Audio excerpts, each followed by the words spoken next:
Hello, hello, hello.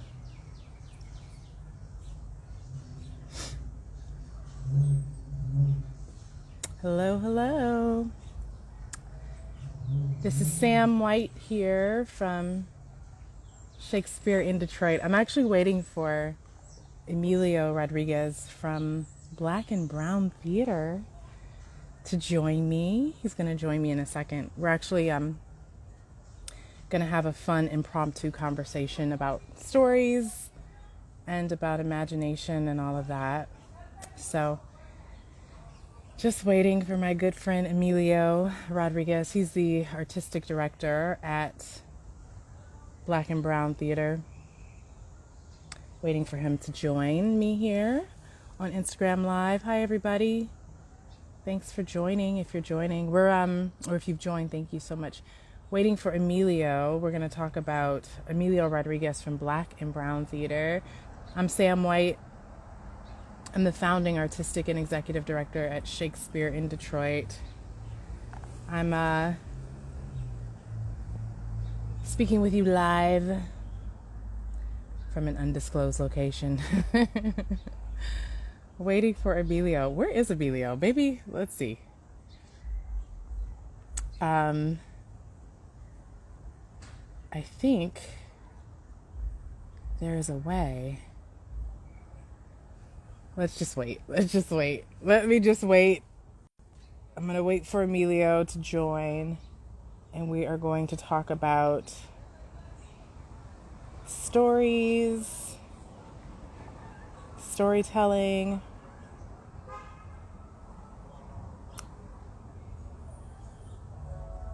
I think it's going to be a really awesome conversation, hopefully. Hopefully, with myself and Emilio Rodriguez, who again is the artistic director at Black and Brown Theater. If you don't know about Black and Brown Theater, they're quite easy to find here on Instagram. You can also Google them. They have a really cool show coming up this weekend, which I'll let Emilio talk about whenever he joins. Let me see. Wait a minute, y'all. Let me see. Let me have some fun while I'm waiting for Emilio. Let's see. Oh, look. I didn't realize. See, this tells you I'm not like about that Instagram life. I didn't realize like during live you can put on effects like during a live video. Okay. Okay. Didn't realize this. Still waiting for Emilio. Oh, wow. You can do all sorts of things. Okay. Sorry, everybody. While I'm waiting for Emilio, I'm like playing with these effects on Instagram Live. I'm Sam White from Shakespeare in Detroit. I'm the artistic director. I'm the executive director too. I have a sort of a position of duality at the theater company, being its founder. Oh wow, look at all these effects. This is so fun. Okay. It won't always be like this. Oh wait. I see B&B Theater. Emilio, you have to request to be like in the video. I don't think you can just join. I think you have to request. Oh, okay, there it is. Wait. There we go. It should work now. Here we go. I think Emilio's coming through, everybody. I think. Oh, I gotta back it up. Why is it so close? Hi, Emilio. Hello.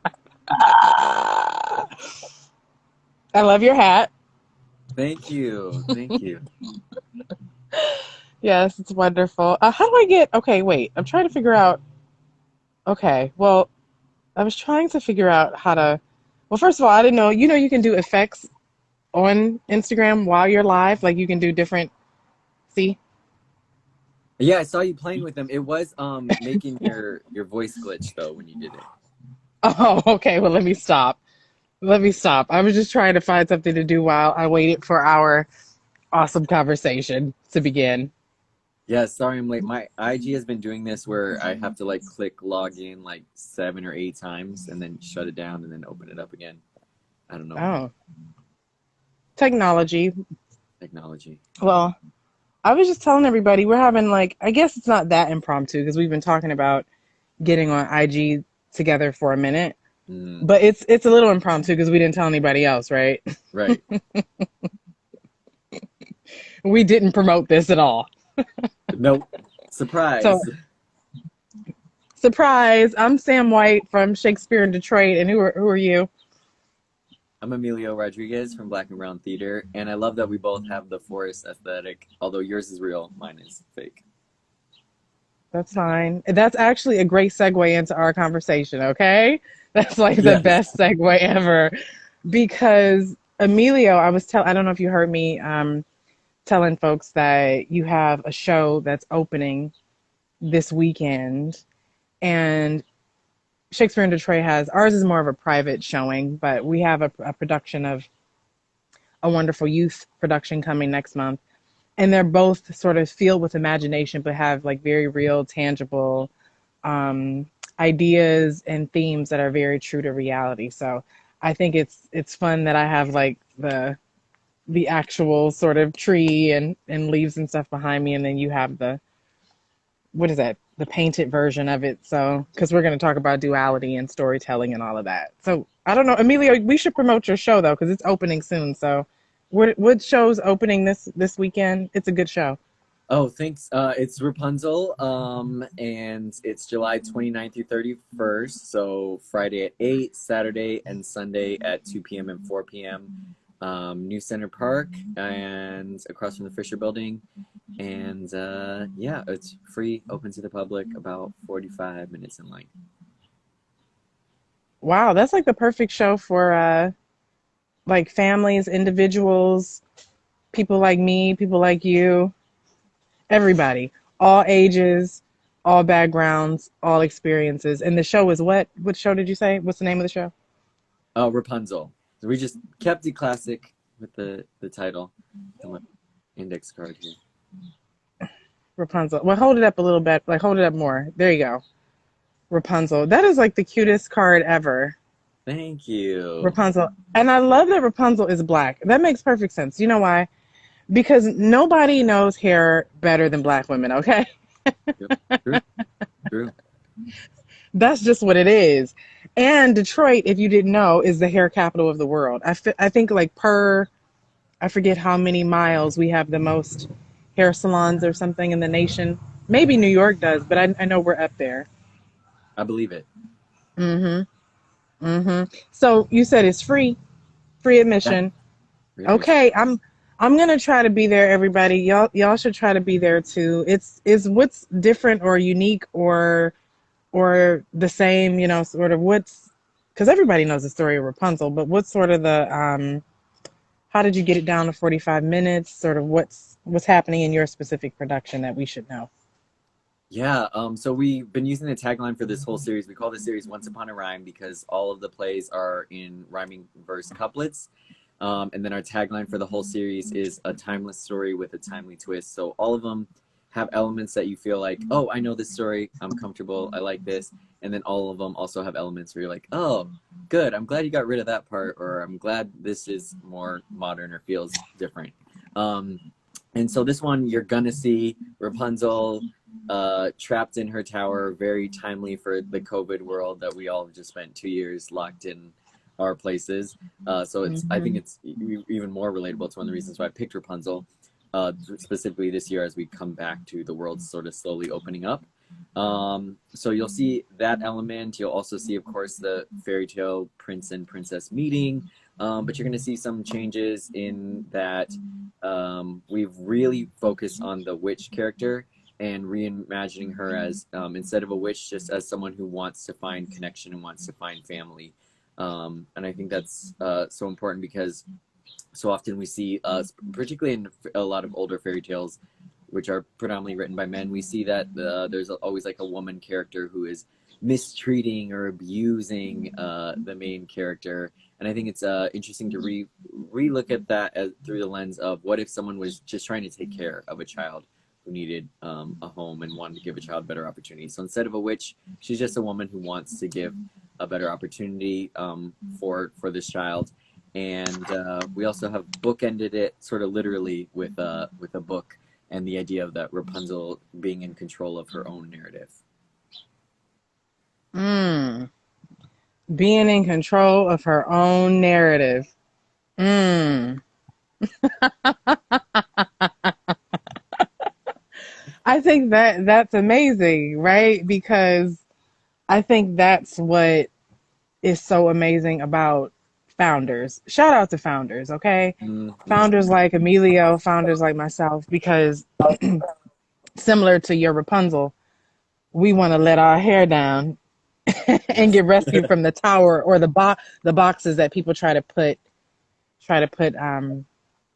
people with melanin in all the time. And so that's why I'm so happy we could have this conversation, because I think keeping it real, after the tragic loss of George Floyd, there was a bit of a reckoning in this country. Fun fact, I actually just got back to this country, so every time I leave, I have a new perspective on this country. Maybe we'll talk about that later. But in 2020, when people were isolated, when people were maybe in more contemplative states of being in their homes, we lost George Floyd tragically, and I think it created conversations and perhaps actions that had never been done or pursued before. And there were really deep conversations happening in the American theater space, and a lot of conversations about, telling Black stories and telling stories as it relates to BIPOC folks. And a lot of people might not know what BIPOC is. Maybe I shouldn't assume that people know what we mean or what we're saying when we say BIPOC. Emilio, could you take that for anybody who doesn't know what BIPOC, what that stands for, before I continue talking? Yes. Because everybody might not know.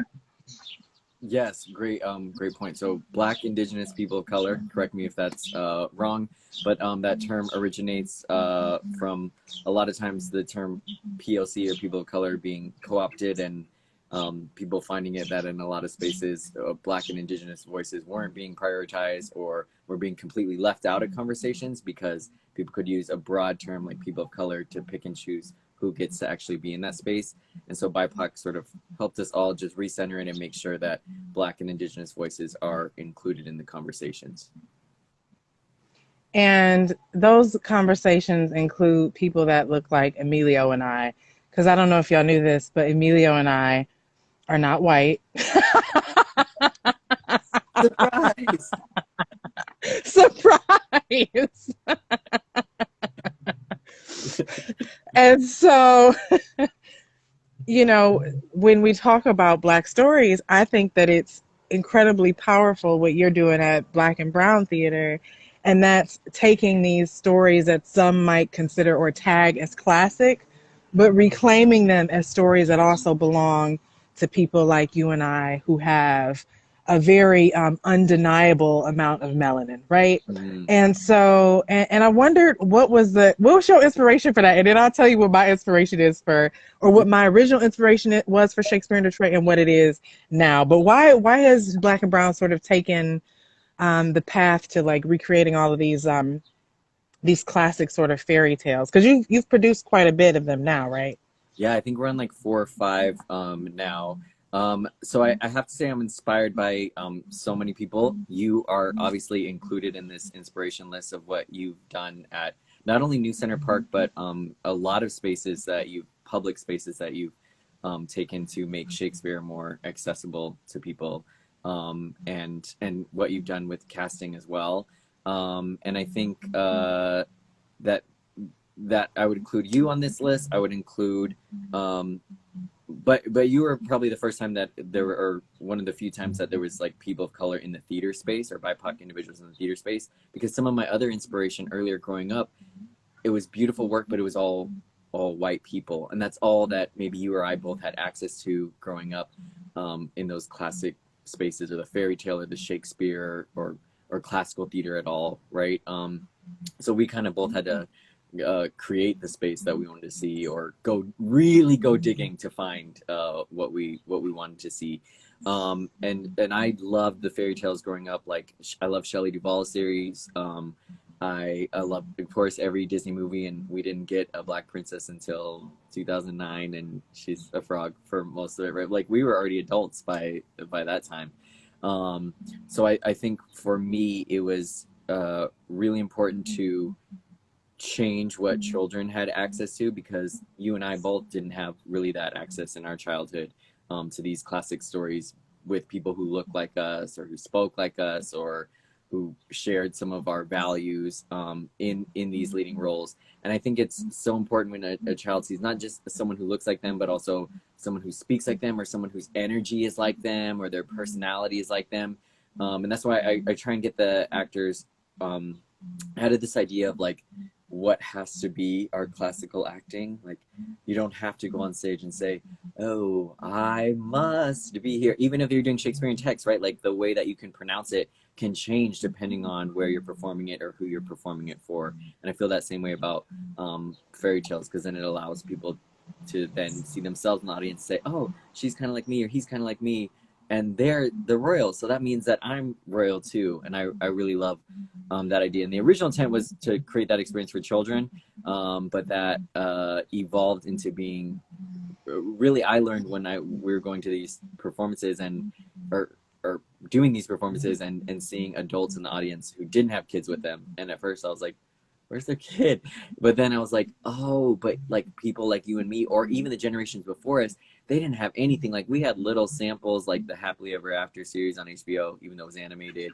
So we had little bits and pieces here, but the generation above us had like their princesses were Snow White, Sleeping Beauty, and White Cinderella. Like, at least we had Brandy. Absolutely. Right. So like, and it's like reminding me, like, oh, this is why it's really important that it's for everyone. That's why I really coach the actors as soon as they say like, oh, it's just a kid show, or like, oh, let's do this little gag for the kids. I'm like, pause, stop. This is a show for families, because there are kids who are going to be in the audience, but there are also going to be adults who are with the kids, because kids don't walk themselves to the theater. And there's also going to be adults who didn't have that access that we have now, or that we're starting to see now. They had none of that. So they're just as important as the kids in the audience. Yeah, I think that's so true, Emilio. And for anybody who might just be joining us, I'm Sam White from Shakespeare in Detroit, and that's Emilio Rodriguez from Black and Brown Theater. We're just talking about Emilio's show Rapunzel, but not just that, just about reclaiming classical works, whether they be classical fairy tales, or I guess in my case, well, I guess I don't guess. In my case, Shakespeare's canon, even though I've started to visit some other classical texts or canons. But I love what you do, and I had to self-correct myself, because I saw one of Emilio's shows in June, at the very top of June, and I had classified it as a kid show until I went, and then and I went by myself. I didn't bring my nephew or anything, and I took so much away from it. And then I had to also self-correct myself, because I'm like one of the main people out here, always sort of, it's the Ringwald. Hey, the Ringwald. They just said hi, Sam and Emilio. I'm one of sort of the folks out here who has been sort of very vocal about Black and brown people having ownership of different classical texts, right? And classical text includes fairy tales. Yeah. All of these beautiful like stories that we've been told, even our parents, even though it might have come in different forms and not as inclusive as our generation, and not and totally different than this current generation Z, and the generation that's actually under them as well. But I think what's beautiful about the work that you do is that you encourage and you perpetuate imagination.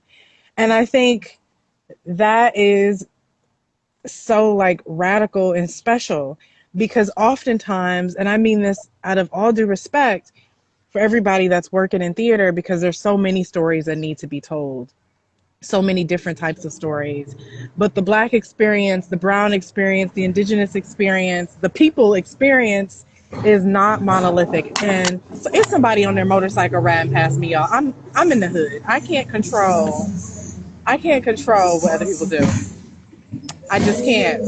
So, and it's this guy, he just runs up and down the neighborhood on his bike and blasts music because I guess he wants us to see the bike. Anyway, Wait, but and that's his story. That's his story. that is a perfect segue though, actually, for what you, because we've been, I appreciate the spotlight on the work that I've been doing, but we should also shed some spotlight on the work that you've been doing. I mean, really, like, you probably won't say this about yourself because you are modest and humble, and you have that humility, but like really you're like a pioneer of what Detroit theater is becoming, with these outdoor performances, these public performances that we've seen other companies do, that I'm starting to this world too. But you were really doing it before anyone was doing it, and you were not only taking up public park spaces, but I remember seeing stuff like the recycling center, and you were just like, any space can be a theater, any space in my neighborhood, or if it represents this community's neighborhood and they need to see a show or they want to see a show,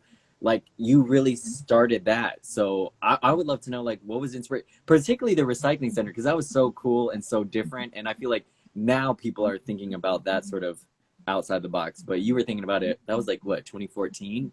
That was before his ideas of like COVID or anything had even happened. Yeah, I mean, it's so funny now because now, and thank you for saying all that, Emilio. Now it's so funny when I write grants and people are like, how are you Detroit? You have Detroit in your name, but how are you Detroit? You can't just put Detroit in your name. And I'm like, are you serious?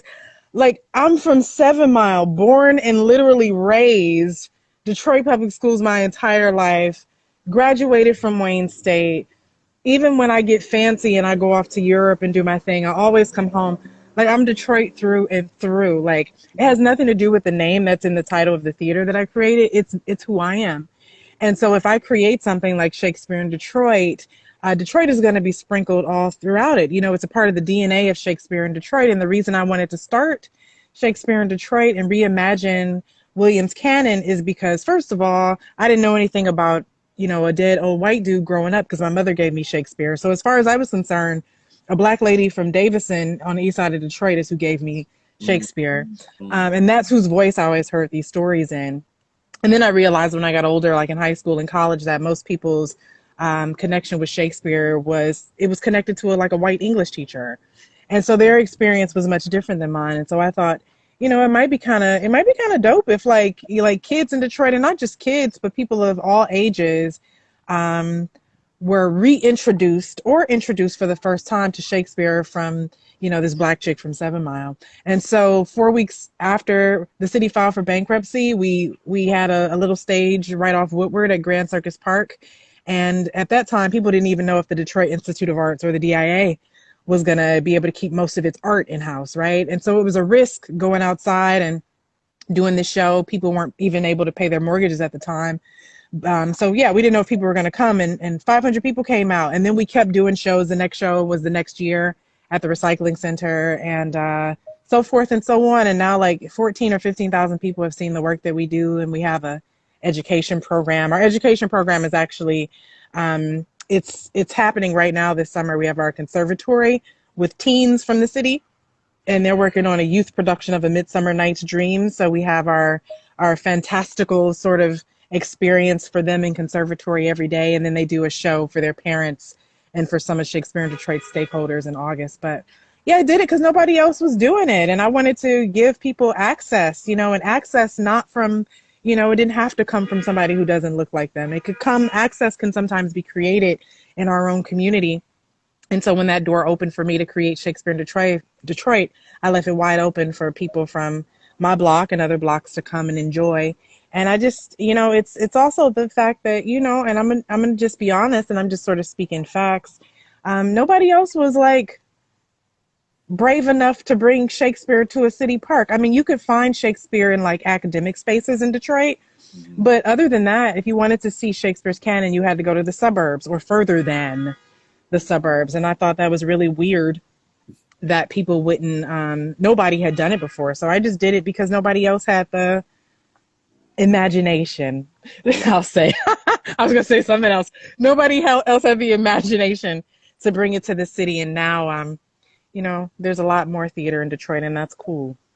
I think that's super cool. Oh yeah, and the Ringwall said with Ryan. Yes, I want to shout out Ryan. See, I just got back from Paris, so I keep saying Bernier, but I think it might be Bernier. I think he accepts either one. But Ryan, who is the director for Midsummer Night's Dream. What were you gonna say, Emilio? Oh, I was just gonna say, I think you should share about the teens getting paid too, because I think that's a really important aspect. Like you're treating them similar to what I'm trying to do with these young shows, not talking down to kids. You're also putting that into action with the work that you're doing of they are taking on this serious Shakespearean text or these, you know, these heightened language, and they're also getting paid for their time too, just like they would do a job, right? They're putting in work. Yes, well, I think, thank you for mentioning that, Emilio. Yeah, I think one of the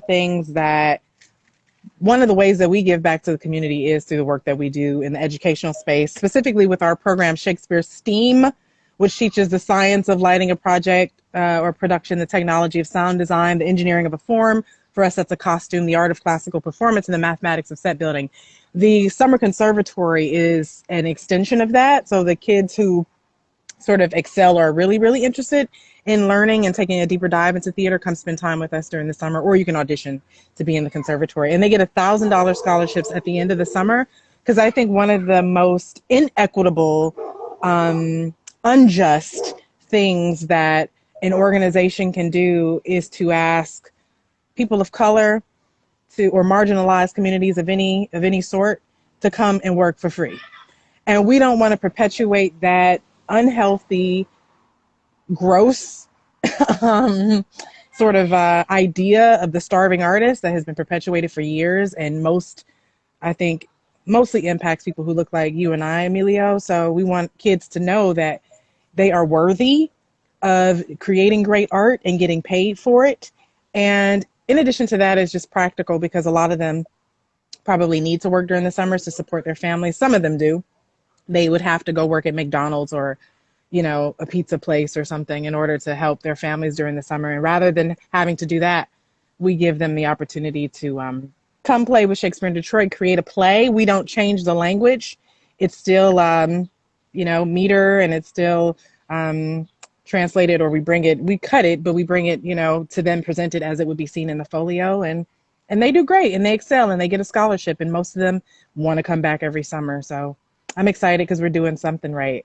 And that's, I think that's how Black and Brown, I feel like Black and Brown and Shakespeare in Detroit, Black and Brown Theater and Sid are, even though we don't necessarily have like an official partnership, y'all, or an official collaboration, just know behind the scenes, Emilio and I are definitely collaborators. Yes. And he inspires me just as much as he says I inspire him, because Emilio does fantastic work with kids. But I also just want to continue to stress that the work you do isn't just for kids, because it's not, Emilio.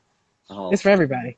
And it's so funny because when you mentioned like us, like we're like unofficial collaborators, I'm like, yeah, this feels like so natural. The only thing that's different is it's usually not on IG. It's usually a phone call that we have, like a very long phone call that we have every so often.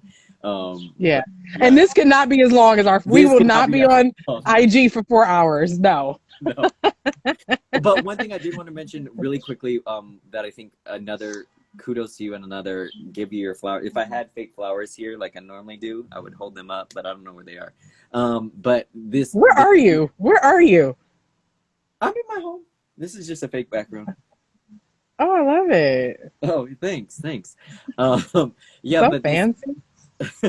The idea of compensation when you mentioned for kids, but I think for you really, this is another thing that I think you really pioneered, at least in the Detroit scene, was this idea of paying actors, even in non-union spaces, right? Because there's really only like union spaces or Lort theaters that we were really seeing actors getting paid like something that would cover more than just the gas that it took to go to rehearsals.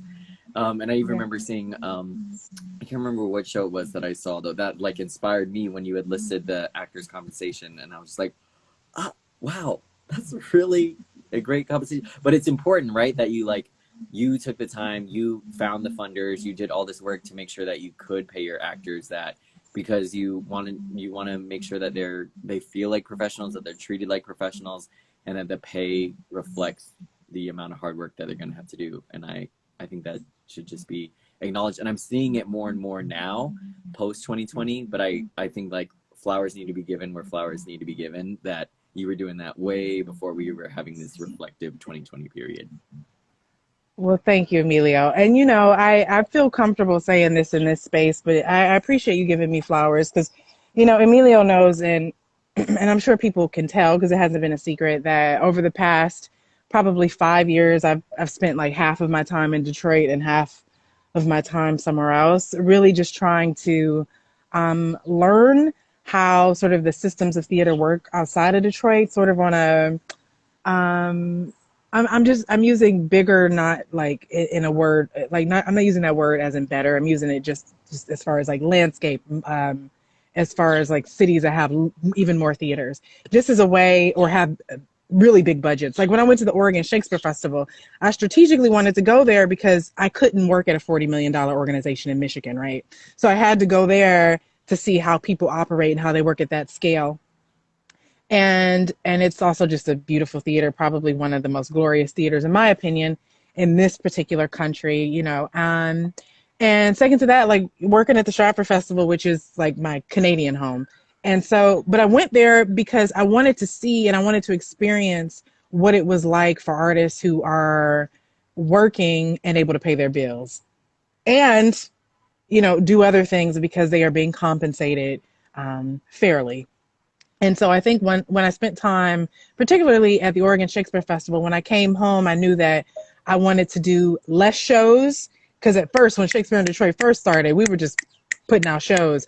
I prefer now to do less shows and be able to pay people more, so that artists, when they come and they work with Shakespeare in Detroit, I know that they're taken care of, because their well-being is more important to me and to also to Christine at Shakespeare in Detroit, who's our managing director. The artist's well-being is more important than Shakespeare in Detroit just regurgitating work, and so, yeah, thank you for acknowledging that. We do our very best to pay people as much as we can, because acting is no small feat. Actors are athletes, actors are scholars, actors are brave hearts, and we want to compensate them with as much respect. And respect also comes in the form of a check. Frankly speaking, if you respect somebody's work, you got to pay them, period. Absolutely. Period. And so I don't want to be somebody who perpetuates a system of the starving artist, because that ain't cute. I want to, speaking of things that aren't cute, Emilio,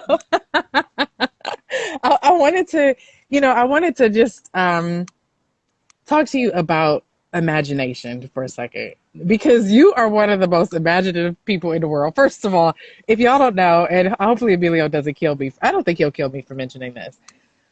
But Emilio can do everything, okay? And not do everything. You know how some people do everything and they do it and it's not good because they're doing too many things?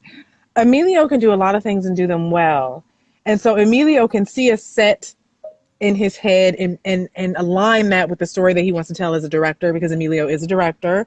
Emilio can also write the plays that he wants to direct. So he is sort of a theater company within himself. And I want to say to all of I just want to say, not losing the idea of imagination, but I want to say and I have no problem with being sort of open and honest these days, because I feel like honesty is love. I just want to say to people who fund organizations like Shakespeare in Detroit and like Black and Brown Theater, that it is not a bad thing to be a multi-passionate leader. There was even a TV show called Undercover Boss, okay, that was dedicated to bosses going in and learning all of the aspects of their company. In more cases than not, artistic directors at theaters have great knowledge of all of the ways in which theater works, and at any point could be put on the box office, could do the set, could do the sound, because we are multi-passionate people. And that should not be looked at as a distraction from our leadership, but rather as a bonus. Because all of us in leadership, and especially at small emerging theater companies or theater companies that have founding leadership, we are unicorns. Okay, we have endless energy, and most people are not going to understand that, because they think that, well, you're going to get tired. It's going to distract you from budgeting and doing all of that. No. us having our hands in the other aspects of the work inspires us to want to do the stuff behind the desk, like budget or fill out grants. So please respect that work that we do and understand that theater leadership is much different than leadership at a bank. No disrespect. But back to imagination. One of the things that I think has been lost just in our world is imagination. And I just love you so much from the bottom of my heart, because the content that you have been putting out, from creating original music for your plays to conceiving these plays from like scratch. I mean, most adults and a lot of people, especially post-pandemic, or we're still in a pandemic, have lost their sense of imagination, and you have not. And if we could have even just 10,000 more Emilios spread across the globe, the world would be in such a better, more hopeful place. Truly. Wow. I feel, don't you think? I feel the same way about I feel the same way about you, Sam. I feel like maybe we just need to clone each other and just have multiple of us out there doing stuff in every city simultaneously. Semelios. I like Semelios. That's that works. Amantha. That works too. That works. But Emilio, why do you find it so important to keep perpetuating the idea that it's okay to indulge in a fairy tale? It's okay to deep dive into your imagination. How did you hold on to that, especially after 2020? Yeah, I think it's interesting what you said, because I do think a lot of people had some really hard challenges in 2020 that maybe made them become a little bit more reclusive, or lose part of their passion. But for me, it was like push the imagination more, because it made me want to like even more escape the reality that we're in right now. And for me, sometimes with plays, I think it's so important to talk about the world that we live in, but it can also be sometimes exhausting to live that and then go see a play about it, and then go see it on the news, and then go see a movie about it, and then listen to a song about it, and then your just whole day is about all of the challenges that we face.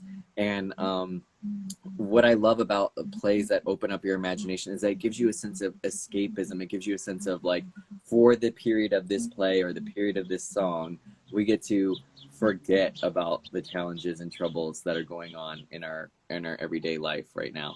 And I think that's so, and I think Shakespeare's work does that, right? I think any play or art form where you get to open up your imagination, even if someone's a visual artist, where they can paint a different world instead of painting the exact world that we're in right now, I think really allows us to open our imaginations, almost gives us like a breather too. It's like taking a break from all of the troubles and challenges that are in our real world.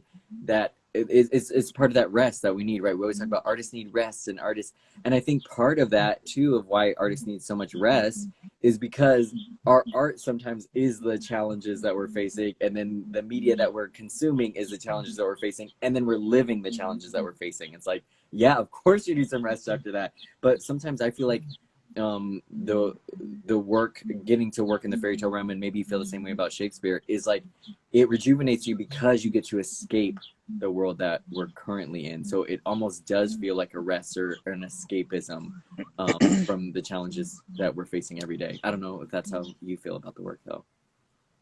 Yeah, I do. I feel like, first of all, I should say, and I know I can speak for Emilio slightly in this regard. We have great empathy for anybody who had a rough 2020. We all had a rough 2020, and sort of me speaking in eyes. Emilio knows this. I lost my sister and my father in 2020, 6 months apart.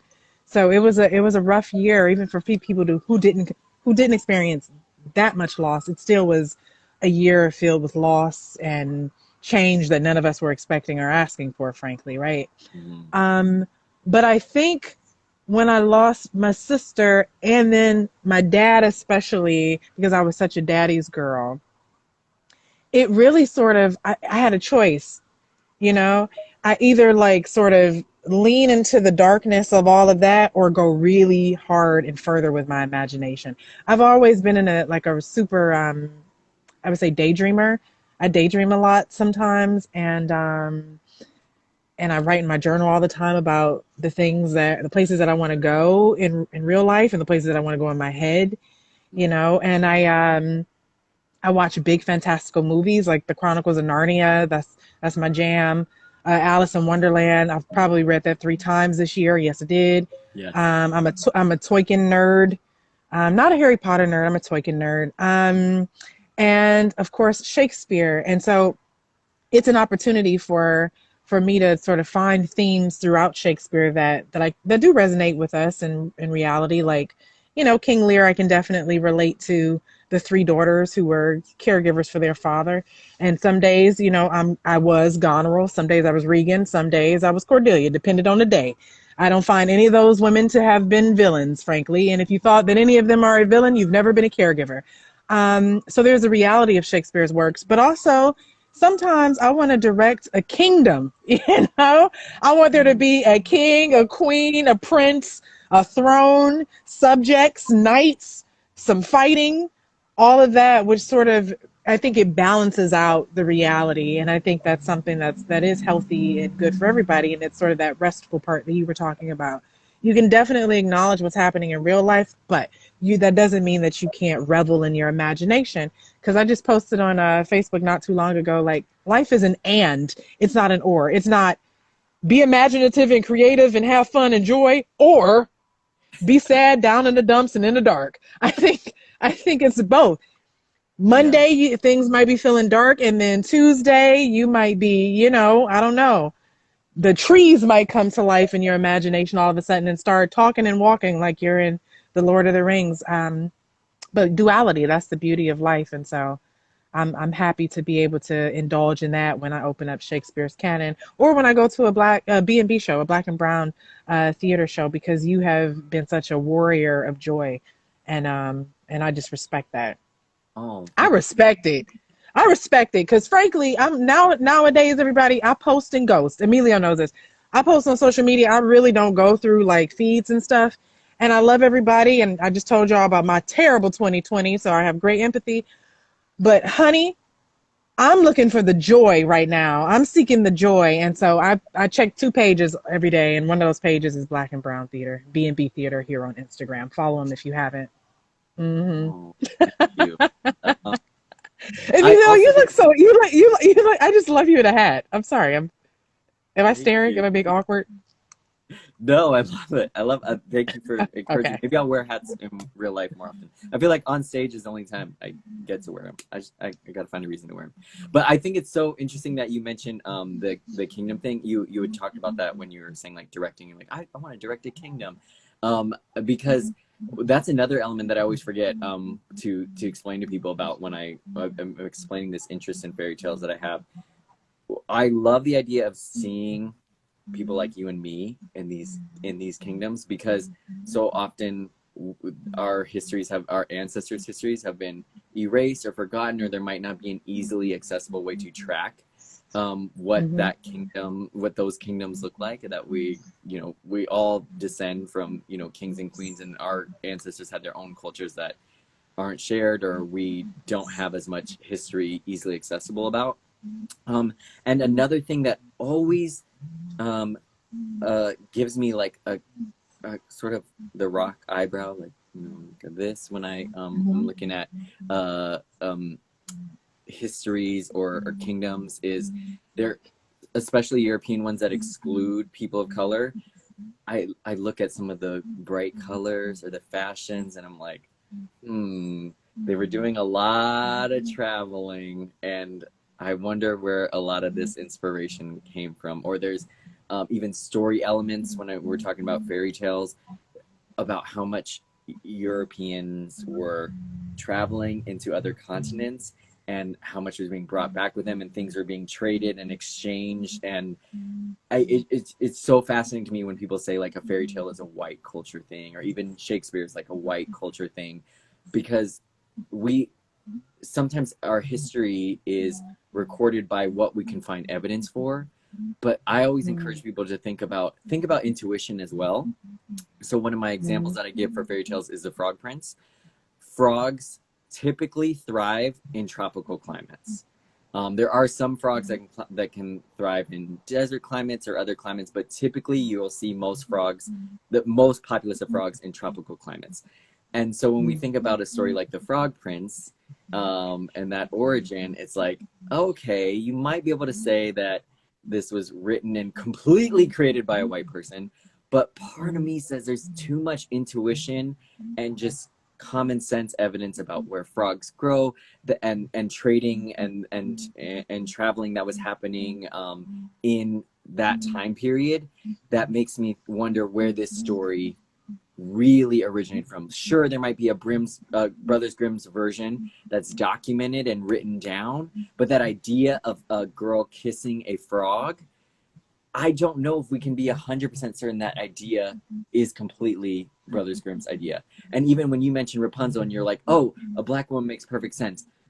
Well, thinking about a woman whose hair is long enough and strong enough to climb up like a rope, we think about African cultures with braiding. We can think about Indian cultures with women having very long hair that was braided right. We can think of Native American women. So like all of these things, I don't find a lot of evidence in European culture with like long braided hair being like a part of their tradition. So that's what makes me think about these things in a different way of like, whose story is it really?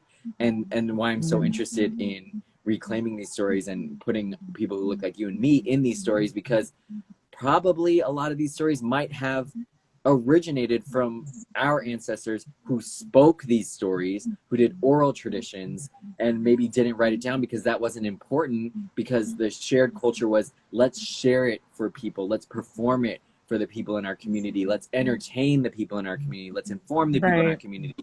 And there wasn't a priority to necessarily write it down, and it wasn't thought like someone's going to steal this idea 200 years from now and say it's their own idea. They weren't caring about that. They were worried about, how do I entertain and inform and uplift the people in my community? And so I always give a little bit of a side eye when people call fairy tales white culture, because I just think there's too much intuition that counters that. And I don't know, I know you had said there's some thoughts you have about other classical work too that sort of with that. I agree. I mean, Shakespeare was often inspired by the Greeks and Mediterranean culture. Who were they inspired by? If we want to talk about sort of where humanity began, and some of the oldest forms of storytelling, we're going to go straight back to the motherland, right? And so I agree with everything that you said. And also, I just want to add a caveat that part of sort of racial justice in the American theater is to stop telling Black producers what to produce and what their stories are. So I think that there has to, if we are going to liberate Black people, if they're going to liberate BIPOC people, if you're going to liberate marginalized communities, that liberation comes with telling us what stories do or do not belong to us. So even if if a Black person wanted to direct a Tolkien story, that is within their right to do so. Even without having sort of these origins that maybe the origins are white, but that Black person, as an artist, as a director, as a producer, as a creative, as a human being who people nowadays, especially post 2020, want to say they want to lift up and encourage and create these sort of social justice arenas for them. Stop telling us what is or is not our story. And the thing about Blackness is it cannot be defined by another person, and it's sort of interesting that like communities, especially Black and brown communities in the United States of America, and indigenous communities have been so oppressed, have been so depressed, rightfully so, because people have been telling us what to do and where to go for hundreds and hundreds of years. How about when it comes to the stories that we tell on stage, you leave us alone, let us be, and let us thrive in the spaces in which we choose.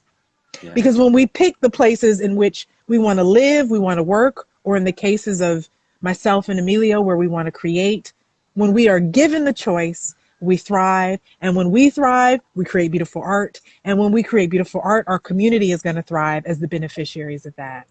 So yes, a lot of these stories do have roots, I'm sure of it, as you said, by people who look like you and I, Emilio. Mm-hmm. But at the same time, even if they don't, Yeah. let us live. Yes. Let us create. Let us be. And if everybody is truly sincere about all of these social justice mantras and initiatives and mission statements, if all of that is real, if all of that is true, let us create what we want to create, please. Because you might see me in 10 years if Hollywood calls and asks me to remake the Chronicles of Narnia. I'm going. Yeah. Let me write a song for the soundtrack. Yeah. Ooh, yes, please. Ooh. I would love that. Yes, But please. It's so interesting that you said to like let us produce and let us choose what we want to do.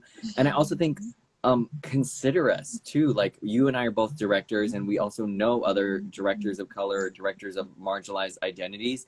And it's always like, if the play that they really, really want to produce lines up with your marginalized identity, then you are in consideration, right? Like if it's like a story about 4 women, then it's like, oh, now we should get a woman director, right? Or if it's a Black story, then it's like, oh, now we should reach out to Sam, right? Or if it's like they really like this Latino playwright, like, oh, Lin-Manuel story, then it's like, oh, you know what? Maybe we'll finally consider Emilio as a director. Oh, Lin-Manuel is, right? But it's like, if they're just doing let's say an original play that's just about a family, like we would never be on most people's radar, because their radar is going to be, it's going to say, oh, it's just a story, therefore insert white director. And it's not until the story has, and I sometimes wonder if that's why writers sort of lean into what kind of stories they need to tell, because it almost like protects an opportunity for a Black or Latino or an Indigenous director if the story is very much that, because it almost feels like they know, or a lot of writers know, you or I are not going to be considered if they just wrote a story about families. It's going to go to a white director, and so I'm really hopeful that that duality that you mentioned, we get to see it more as we go into 2023 and 2024. People are picking out their seasons, that we can tell, like you said, we can tell whatever kind of story we want, and that the people producing it, if it's not you or I, if it's not people who look like us producing it, that they can consider a variety of people for their season, not just for the work that you and I write, but for the work that everyone's writing. Like there might be a story by a white playwright that you or I might be perfect to direct because it aligns with an experience that we have. Like a white playwright might have a play about someone traveling to France, and you're like, boom, I know that story about being an American going to France and being an outsider, being an American in France, American in Paris, right? Like, boom, have someone direct it, right? It doesn't have to be just your Shakespeare piece, or just your racial identity, or just the fact that you're a woman being the opportunity for you to direct. And for everyone, right? All directors, like, it doesn't have to be just their identity that gets you to think, oh, now they can direct. It can be what their skill set is, or what they're passionate about, or how they treat a story, how they block a story, how they get the actors to open up emotionally. That makes you consider them for a directing position for any story.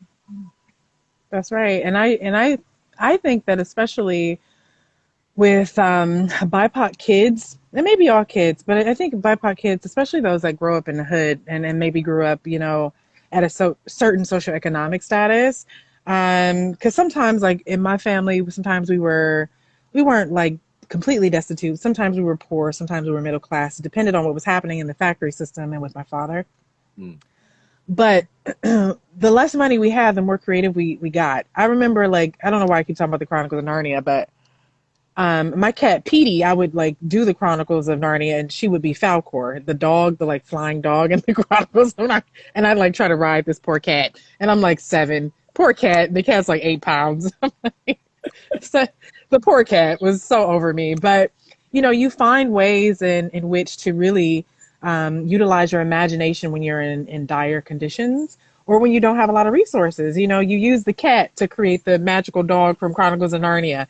You know, you use, if you can't afford a wig, you're using a towel, a sheet, or a pillowcase to create the look that you're going for, you know, and everybody uses the brush for their mic, you know. And so I think just remembering that, similar to every other person in the world, BIPOC stories are not, again, they're not monolithic. They don't look like one thing, sound like one thing. And so when people want to, you know, give us platforms in which to really share our stories with the world, that could look like, you know, Lorraine Hansberry's A Raisin in the Sun, or it could look like, you know, again, Chronicles of Narnia. You know, it's just, we don't, there are no limitations to the imagination of people of color, especially because oftentimes that's all we have to lean on, our imaginations to make it through. So, you know, hire people of color, not just me and Emilio. Yeah. There's a lot of directors in Detroit and a lot of producers in the world who are just looking for the means to be able to create the type of stories they want to create. So give them a chance, you know, and don't just assume that our stories look like one thing or two different things. You know, we have a wide variety of experiences, and I think there's a lot of opportunity to tell them. It's just people don't often want to give us the resources to make that possible. And I think they should reconsider, with all due respect, you know, with all due respect. Oh, and I should say, I just want to, so Shakespeare in Detroit, I do want to just lift up that even though our performance of A Midsummer Night's Dream, the youth production, which we're doing next month, is private, well, eventually they'll be public, but we've been keeping them private just to keep, because COVID is still real, and to keep the kiddos safe. We do make the work, we will make, as we did with Romeo and Juliet last year, the production will be on Shakespeare in Detroit's YouTube page in probably late September, so look out for that. And you'll get to see a really cute 1950s era A Midsummer Night's Dream. And I'm speaking of imagination, I'm directing The Winter's Tale at Indiana University in February, and it's going to be over the top, weird, fun. I'm so not into relatable stuff right now. Like, I want aspirational, over the top, weird, fantastical, ornate stuff. Like, that's kind of art I want to create. So if you're in Indiana, or you feel like driving from Detroit to see a really weird show, and if you're like me and you're a total like nerd, you love Alice in Wonderland, you love Tolkien, you love, you know, C.S. Lewis, come see this show. Emilio, what me and you have so many great conversations, some of which are not for Instagram. Yeah. This is it. And I want to, for anybody who just joined, Black and Brown Theater is going to present a free production of Rapunzel this weekend at New Center Park, totally free. Great, not just for families. This is for everybody. Anybody who has felt trapped and locked in a tower and you just wanted to let down your hair and own your story, this is the show for you. And it's totally free. Totally free. Free as in free in admission, but a lot of resources, time, and talent have been placed into this show. So not free as in it was just free and everybody just came together and volunteered. No. There was investment in Rapunzel, but because of wonderful sponsors who Emilio can tell you about, the show is totally free for people who want to come see it. Admission is free. Yes. Right, Emilio. Who are your sponsors, Emilio?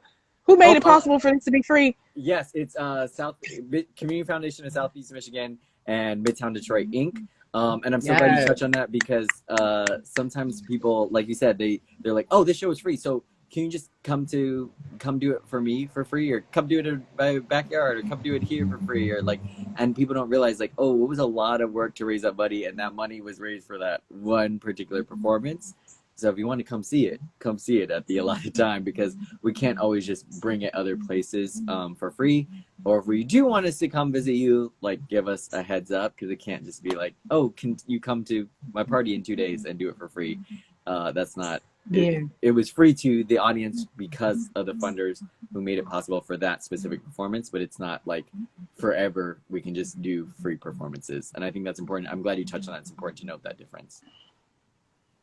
Yeah, I think sometimes when you think free theater, especially outdoors, people sort of eliminate the idea that there were costs associated with the show. And I just want to lift up the fact that it costs to produce theater. It's a job, it's a product, which is why we call it a production, like any other industry which produces things. Thankfully, because of Emilio's generous sponsors, you all are able to see it for free. How lucky are we that we get to see a B&B production for free? Um, free admission, free admission. But that does not mean that there wasn't substantial investment to make this possible. So, it's quality work, but you're just getting a really nice opportunity. So take advantage. Because how many shows? It's 4 shows, right? 3? Yeah. 4. Wait, 5. 5. Mm-hmm. Friday Yeah. at what time? Friday, Friday. 8, and then Saturday and Sunday at 2 and 4. That's 5? Wait, yeah, Friday at 8, Saturday and Sunday at 2 and 4. Oh, okay. Emilio, I got to work on my math. No, it's Okay, I've been well, doing Emilio. all the press releases and everything, and so I see them all lined up. So it's Yeah. it's ingrained in me. It's ingrained in you. Well, Emilio, I don't think we should look. We gotta give ourselves a boundary because we will keep going on and on and on and on. But any last thoughts? I'll let you have the last word. I'll say my last word is thank you for anybody who watched this in real time or who might watch this after we post it. For anybody who may have missed it in its live form. But I just want to encourage everybody to really think outside of the box, y'all, when it comes to what is considered art by or theater by Black artists, by artists of color, by, again, any marginalized community, right? It doesn't have to always look like what people think it should look like or expect it to look like, because there's so many beautiful stories in the world. And don't forget to use your imagination. It's okay to daydream. It's okay to dream. And it's okay to experience a level of joy, even in the toughness of the current state of our world. So, find the joy, y'all. I know people hear that all the time, especially in like cute little memes on social media. Find the joy, find the light. But I sincerely mean it. Like, I'm not necessarily always happy, because happy is sort of something that happens due to like external stimuli. You get a new car, you're happy. You get an ice cream, you're happy. Joy is sort of this undercurrent of hope that even when things get really, really like shitty, it's going to get better eventually. So I hope everybody is able to sort of sustain a current sort of underneath their existence, every day, that everything is going to be okay. Imagination is the gateway to joy, for real. What about you, Emilio? Any last words before we say farewell? I'm gonna let you. It's your last words, and you take us out, Emilio, before we call it. Oh, well, I love what you said, and it goes back to what you said earlier about we can do whatever we want, and it makes me think about when I was writing a song for one of the shows, and a friend of mine, a mutual friend of ours, had told me that it should be actually a little bit more hip hop or R&B tone to it, because it was more like a pop version what I did. And this person had said like, oh, well, if you're representing Black and brown communities, should it be hip hop or R&B? And I was like, I feel like that's really limiting. Like, why can't we be in pop spaces? Why can't we be in jazz spaces? Why can't we be in folk spaces? Going back to the idea of who originated it, it's been appropriated so much that pop feels like it's a white genre now. But Right. but to also And rock and country and all of it, right? But also going back to what you said, even if it was a white origin, it doesn't mean that we can't be in that space, because white people can do any genre that they want, and they're celebrated for it, awarded for it, receive accolades for it. But if we go outside of anything of what, and it's crazy to remember that white people put us in these boxes. White music executives decided that Black music was going to be R&B and hip hop, and Latino music was going to be reggaeton music, right? And those boxes were created by white people. And I feel the same way about theater. Like, when we talk about the boxes that were created, they were created by the white artistic directors, the white producers, saying, oh, this is a Black story, this is a Latino story, this is an Asian story. So I just encourage more of us BIPOC artists to keep creating whatever they want to create. It can feel like it fits in that box, and it can also feel like it does. It can feel like Narnia, like you said. The more that we do it, the more that more people do it, then you and I will no longer be considered BIPOC nerds. We'll just be BIPOC artists, right? Or we'll be artists just in general. We might not even, 200 years from now, we might not even have that label, because what we create might just be our art is our main focus, and what we create is our main focus. But we have to have more people thinking outside the box and jumping on that train of creating whatever they want and not thinking about boundaries that have been set by other people.